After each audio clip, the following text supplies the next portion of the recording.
Good morning, Kayla and Jesse. So, the big news of this weekend is I finally watched all the Vlogbrother videos! It means I know how to perfectly vlog now, right? Right?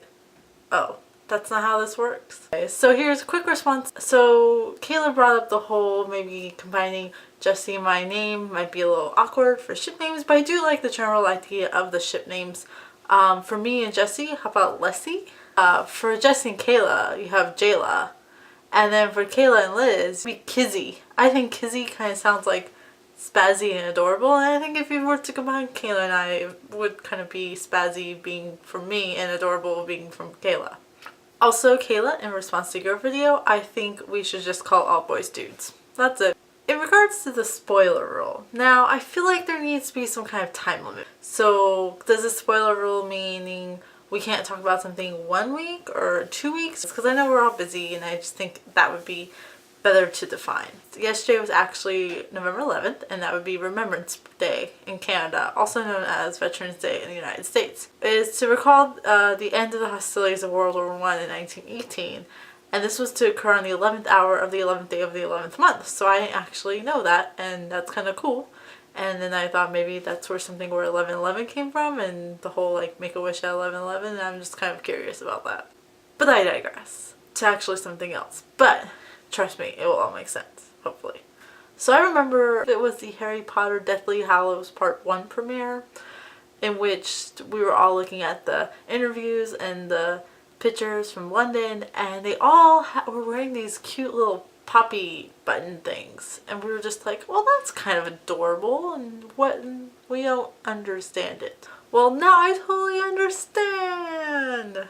So this is called a poppy, as you can tell.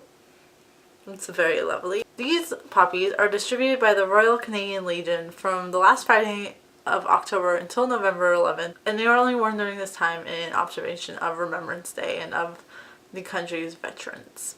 They are worn on the left lapel of a garment, or if you don't have a lapel, left side of a garment, closest to your heart is basically. And then I was trying to think about that, like which side of my left side, and then my American came in and I was like, oh, Pledge of Allegiance, I get it. Money raised from the Poppy Campaign Project provides direct assistance for veterans, and I was really shocked with how many people actually wear them. They started sprouting up, and that's what caused me to Google, because I was like, that looked familiar from that Harry Potter premiere. Everyone from senior citizens to the punk skater kids.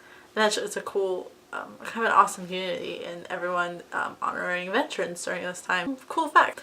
Now, during the Napoleonic Wars, this poppy drew attention as this mysterious flower that would bloom over the graves of fallen soldiers. So in the 20th century, the poppy again became widely noticed in soils in France and Belgium as these soils became rich in lime due from rubble from the First World War. The poppies flourished around the graves of the fallen soldiers as they did 100 years earlier.